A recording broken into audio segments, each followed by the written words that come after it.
You bought a Ford because you trusted the name, you trusted the engineering, you trusted that when you turn that key or push that start button, your truck or car is going to run hard, last long, and give you your money's worth. But here's the truth. Nobody at the dealership told you. Right out of the factory, your Ford has settings quietly working against you. Not because Ford wants to destroy your engine, but because these settings were designed for convenience, fuel economy numbers on paper, or emissions compliance. And in the real world, over real miles, they are silently eating away at your engine's reliability and cutting years off its lifespan. Today we are going through 9 of these hidden settings, one by one. We are going to talk about what they do, why they are dangerous, and exactly what you need to turn off right now. Whether you are driving an F-150, a Ranger, an Explorer, an Escape, a Mustang, or anything else wearing the blue oval badge, this video could save your engine. So do not skip a single section, because any one of these could be the thing that is quietly killing your motor right now.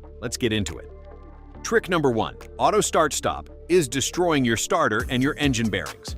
Let's start with the one that makes every experienced mechanic cringe the moment they hear it kick in. Auto start-stop. If you have driven a modern Ford in the last several years, you know exactly what this is. You pull up to a red light, you press the brake, and the engine shuts off. Then, when you lift your foot, it fires back up. Ford markets this as a fuel-saving feature, and on paper, it does save a small amount of fuel in city driving. But what Ford does not put in the brochure is what this is doing to your engine every single time it cycles. Here is the problem. Every time your engine shuts off and restarts, it goes through a cold start cycle. Now, it is not as extreme as a full cold start in the morning, but it is close enough to matter. When your engine is sitting at that red light and shuts down, the oil that was coating your bearings, your camshafts, your cylinder walls, it drains back down into the oil pan. It takes a fraction of a second, but that is enough. When the starter kicks the engine back to life, there is a brief moment where those surfaces are running without a proper oil film. That is called boundary lubrication, and it is one of the leading causes of premature engine wear. Now think about how many times this happens in a single commute through a busy city. You could be hitting 15, 20, 30 stoplight cycles. Multiply that over 50,000 miles, and you are looking at a staggering amount of accumulated wear that would never have happened if the engine had just been left running. And that is not even counting the starter motor. The starter on your Ford was engineered to handle a certain number of cycles over its lifetime. Auto start-stop is blowing through those cycles at a rate the component was never designed for. Starter replacements on vehicles with heavy auto start-stop use are becoming more and more common, and they are not cheap. The fix is simple. Every time you get in your Ford, go into your vehicle settings and disable auto start-stop. On most modern Fords, there is a button on the center console with an A and a circle arrow. Press it, make it a habit. Your bearings will thank you for the next 200,000 miles. Trick number 2. Cylinder deactivation is quietly warping your engine's balance. This one is sneakier. Cylinder deactivation, Ford calls it their version of this technology in various ways depending on the model, is designed to shut down half your cylinders when you do not need full power. Cruising on the highway at a steady 60 miles per hour, the system decides you only need 4 cylinders instead of 8 and shuts the others down to save fuel. Sounds brilliant in theory. The reality is far more troubling. When cylinders are deactivated, they stop combusting fuel and air, but they do not stop moving. The pistons are still going up and down, the valve train is still cycling on many designs, and those cylinders are doing mechanical work without the benefit of combustion heat and pressure keeping everything properly lubricated and sealed. Over time, this creates an uneven wear pattern.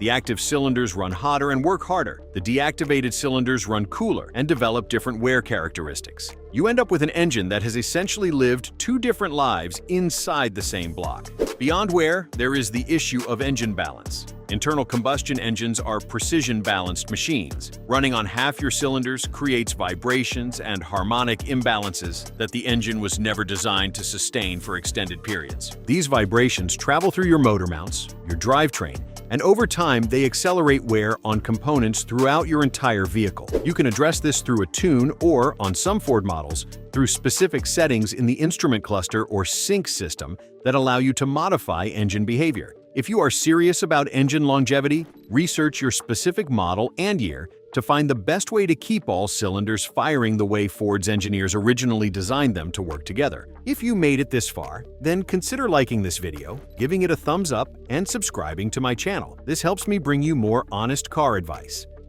Trick number 3. The default oil life monitor is lying to you. Your Ford's oil life monitoring system seems like a great idea. It watches your driving patterns, calculates how hard your engine is working, and tells you when your oil needs to be changed. No more guessing, no more sticking to an arbitrary mileage interval. Except, here is the problem. The system is consistently overestimating how long your oil is actually good for.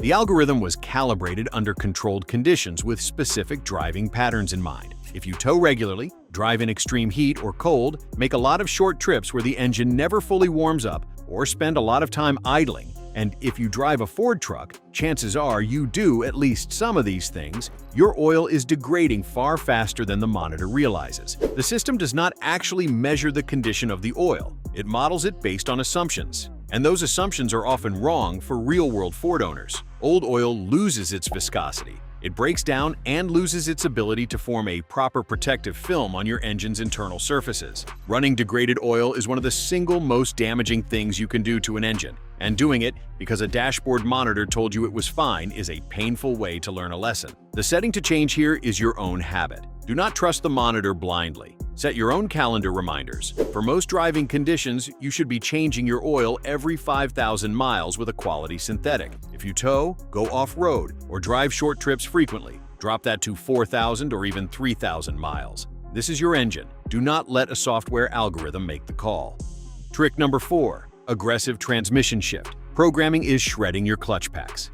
Ford's modern automatic and dual-clutch transmissions are programmed from the factory with shift points designed to maximize fuel economy. This means the transmission is shifting up as early as possible to keep the engine turning at low RPMs. On paper, this saves fuel. In the real world, it creates a situation where your engine is constantly lugging, working hard at low RPM under load, which is one of the worst things you can do for long-term engine and transmission health. When your engine lugs, it creates excessive cylinder pressure without the RPM to manage it properly. This hammers your pistons, your connecting rods, and your crankshaft bearings. It also puts enormous strain on your torque converter or clutch packs because the drivetrain is fighting the engine's desire to stall while you ask it to keep moving. The fix here involves accessing your drive mode settings. Most modern Fords offer Sport mode or a manual shift mode. Using these modes, especially underload, allows the engine to build proper RPM before shifting and keeps everything in a healthier operating range. If you do a lot of towing or hauling with your Ford truck, using tow/haul mode is not optional. It is mandatory for the health of your drivetrain. This mode reprograms the shift logic to hold gears longer and give your engine the RPM it needs to work efficiently. Trick number 5. The EcoBoost overboost feature is cooking your turbocharger. If you are running one of Ford's EcoBoost engines, and millions of F-150, Explorer, Edge, and Mustang owners are, you need to pay close attention here. The EcoBoost is a brilliant piece of engineering, but it comes with a default behavior that can quietly destroy your turbocharger over time. Ford's EcoBoost calibration allows for a condition called overboost, a brief spike in turbo pressure beyond the normal operating range for short bursts of acceleration. The system does this to deliver that satisfying surge of power when you hammer the throttle. It feels great. It is also running your turbo bearings at extreme temperatures and pressures beyond their steady-state design limits. Turbochargers spin at speeds that can exceed 100,000 revolutions per minute. The bearings that support that spinning assembly are lubricated by engine oil under pressure. When you push the turbo into overboost repeatedly, you are generating heat and pressure spikes that accelerate bearing wear. Combine this with the fact that many EcoBoost owners do not let the engine properly cool down before shutting it off, which we will get to, and you have a recipe for turbo failure. The setting change here involves being mindful of how you use your throttle and, where available, selecting drive modes that moderate boost pressure for everyday driving. Save the full throttle runs for the highway when the engine is fully warm, and you can let it properly cool down afterward. Trick number 6. Instant engine shutdown. After hard driving is baking your turbo bearings. This one catches even experienced Ford owners off guard. After any hard driving, spirited acceleration, towing up a long grade, highway merging, your EcoBoost turbocharger is glowing hot. The bearing housing, the compressor wheel shaft, everything inside that turbo has absorbed enormous heat. The oil that was flowing through it during operation was carrying that heat away. The moment you shut the engine off, the oil pump stops. The oil stops flowing, and that residual heat has nowhere to go except directly into the bearings. This is called heat soak, and it is the #1 killer of turbochargers. The oil that was flowing through those bearings gets trapped and bakes. Over time, it forms carbon deposits on the bearing surfaces, restricts oil flow, and eventually causes bearing failure. When a turbocharger fails, it can send metal debris into your engine. A failed turbo can become a catastrophic engine failure. There is no button in your sync system to fix this one. The fix is a behavior change. After any hard driving, let your engine idle for 2 to 3 minutes before shutting it off. This allows the turbocharger to cool down while oil is still flowing. If you are doing repeated hard pulls, on a track, or towing in mountains, consider installing an aftermarket turbo timer that keeps the engine idling automatically after you remove the key. It is a small investment that can extend the life of your turbo by years. Trick number 7. The default idle speed calibration is too low for cold starts.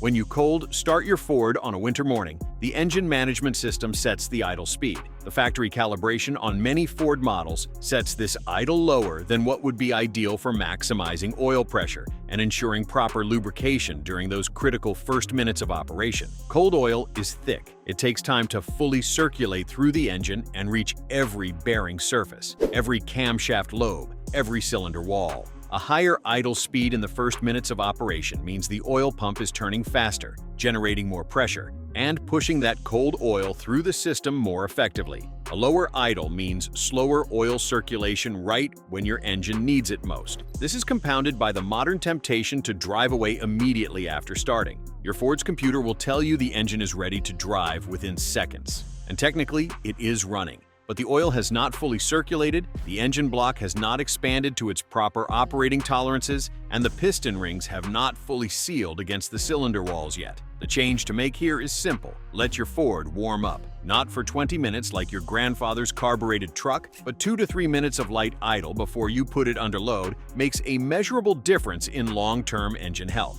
And for the first mile or two, keep your demands on the engine gentle. Trick number 8. Active exhaust valve settings are creating back pressure problems. This one is specific to performance-oriented Ford models. The Mustang GT, Mustang GT 500, and some high-output F-150 variants. These vehicles come with electronically controlled active exhaust valves that open and close depending on the drive mode and throttle input. In quiet mode, those valves remain partially or fully closed to reduce exhaust noise. The problem is that closed exhaust valves create back pressure. Back pressure means your engine has to work harder to push exhaust gases out of the cylinders. This reduces efficiency, increases engine heat, and over sustained periods of driving with the exhaust restricted, it creates thermal stress throughout the exhaust system and back into the engine itself. Many Ford Mustang owners drive their cars exclusively in quiet mode to keep the neighbors happy, not realizing they are essentially strangling their engine's ability to breathe and expel heat efficiently. The fix is to use normal or sport exhaust settings during actual driving and only engage quiet mode when you are truly in a situation that demands it, like leaving the neighborhood late at night. Your engine needs to breathe, and the active exhaust system is most efficient when those valves are open and flowing freely. Trick number 9. Remote start extended idle programming is flooding your cylinders.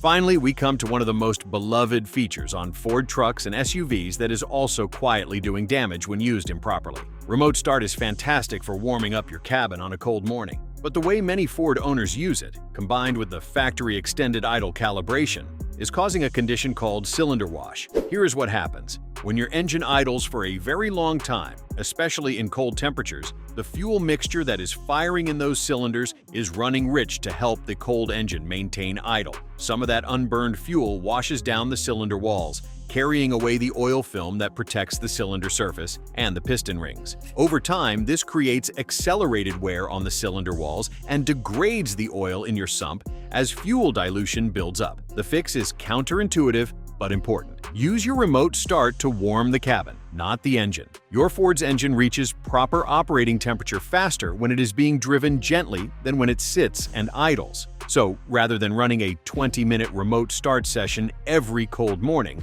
limit your idle time to 3 to 5 minutes, get in, and drive gently for the first few miles. The engine will warm up properly, the cylinders will not be washed with excess fuel, and your oil will stay cleaner longer.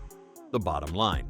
There you have it, 9 hidden Ford settings and behaviors that are working against your engine's reliability and lifespan every single day. None of these are your fault. Ford builds great vehicles, but like any manufacturer, they make compromises between convenience, fuel economy, and durability. Now that you know what those compromises are, you can take control. Turn off auto start-stop every time you drive. Be mindful of cylinder deactivation. Stop trusting the oil life monitor blindly. Use the right drive modes under load. Let your EcoBoost cool down before you shut it off. Give your engine a proper warm-up. Keep your exhaust valves open when you drive. And stop letting your truck idle for half an hour on cold mornings. These changes are free. They take seconds to make, and they can add tens of thousands of miles of reliable life to your Ford engine. If this video helped you, share it with every Ford owner you know, because this is the kind of information that saves engines and saves money. We will see you in the next one.